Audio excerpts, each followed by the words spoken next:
বুখারী শরীফে আমি একটা হাদিস পড়েছি, হযরত আবু হুরায়রা রাদিয়াল্লাহু তাআলা আনহু থেকে বর্ণিত, আমাদের নবীজি সাল্লাল্লাহু আলাইহি ওয়াসাল্লাম বলেন, বনি ইসরাঈলের একজন লোক ছিল, তার নাম হচ্ছে জুরাইস। সেই জুরাইস সে আল্লাহওয়ালা বুজুর্গ ব্যক্তি, সে আল্লাহ পাক রব্বুল আলামিনের বেশি বেশি ইবাদত করে, আর ইবাদত করার জন্য সে নির্দিষ্ট একটা ঘর নির্মাণ করেছেন, সেই ঘরের মধ্যে সে ইবাদত করে। একদিন জুরাইস সে দাঁড়ায় নামাজ আদায় করতেছে, এমত অবস্থায় তার মা এসে ডাকতেছে। এই ঘটনা, এই হাদিসটা আপনারা শুনলে বুঝতে পারবেন যে মার দোয়া কতটুকু স্পিডে লাগে। তখন জুরাইস সে আল্লাহর ইবাদত করতেছে, আর তার মা এসে বলতেছে, হে জুরাইস, হে জুরাইস, হে জুরাইস।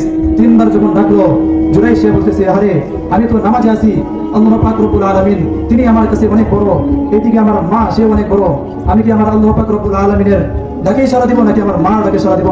তখন জুরাইস সে তার মার ডাকে সাড়া দেন নাই, সে আল্লাহ পাক রব্বুল আলামিনের ডাকে সাড়া দিয়েছেন। তারপর তার মা, জুরাইস কিন্তু নামাজের মধ্যে দাঁড়ায় আছে, আর তার মা বলতেছে, আল্লাহ আমার ছেলে এসে আমার ডাকে সাড়া দিয়ে নাই, তুমি আমার ছেলেকে মৃত্যুর আগে হলেও বেশ্যাবীর চেহারা দেখে তারপর কবর নিও। নাউজুবিল্লাহ। জুরাইস নামাজ আদায় করতেছে, আর এদিকে মা দোয়া করছে, বদুয়া, এই দোয়া আল্লাহ পাক রব্বুল আলামিন কবুল করে দিয়েছে। কিছুদিন যেতে না যেতেই ওই এলাকার মধ্যে একজন বেশ্যা মহিলা ছিল। সেই বেশ্যা মহিলা, তার কাজ হচ্ছে সে খারাপ কাজ করা। কিছুদিন পরে এই বেশ্যা মহিলার একটা সন্তান আসছে দুনিয়াতে। আসার পরে এলাকার লোকেরা বলতেছে, হে মহিলা, তুমি এই সন্তান কোথা থেকে পেয়েছো? তখন ওই বেশ্যা মহিলা বলতেছে, এই সন্তানের পিতা হচ্ছে জুরাইস। কেডা? জুরাইস। নাউজুবিল্লাহ। তখন এলাকার লোকেরা ওই আল্লাহওয়ালা বুজুর্গ ব্যক্তিকে গিয়া মায়ের দিছে, ইচ্ছা মতো মায়ের দিছে। মায়ের দিয়ে ওর যে একটা ঘর ছিল, ঘর ভেঙে গেছে। ভাঙ্গার পরে জুরাইস বলতেছে, আরে আমি দুনিয়াতে যা কিছুই করি না কেন, আমি তো নরম মানুষ, ওলামায়ে কেরাম তো নরম মানুষ, তাদেরকে আঘাত করতে, তাদেরকে ধমক দিতে ভালো লাগে।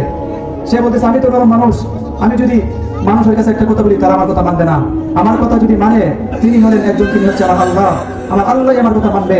এই মুহূর্তে হযরত জুরাইস তিনি গিয়ে কি করছে, উজু করছে। উজু করে তিনি 2 রাকাত নামাজ আদায় করে আল্লাহ পাক রব্বুল আলামিনের কাছে হাত তুলে দোয়া করছে। দোয়া করে বলতেছে, আল্লাহ আপনি প্রমাণ করে দেন যে সন্তানের বাপ কেনা। তখন জুরাইস সে হাত দিয়া এই বাচ্চার দিকে ইশারা করে বলতেছে, হে বাচ্চা, তোমার বাবা কেনা? তখন এই দুধের বাচ্চা বলতেছে যে আমার বাবা হলো এই এলাকার মধ্যে একটা রাখাল আছে, আর এই রাখালের সাথে আমার মা সে উপকর্ম করছে, আমি হইলাম তার বছর। নাউজুবিল্লাহ।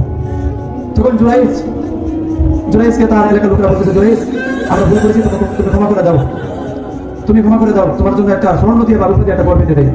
তখন জুরাইস বলতেছে, ঠিক আছে, আমার বর লাগবে না, আমার আগের যে বরটা ছিল সেটাই করে দাও।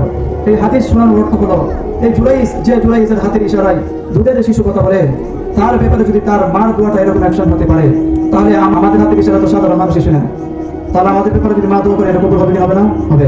এই কথাটাই হযরত ঈসা আলাইহিস সালাম বলতেছে, আবার রামদি ওয়ালিদাতি, আল্লাহ পাক রব্বুল আলামিন বলতেছে, তুমি তোমার মায়ের সাথে সদ্ব্যবহার করো,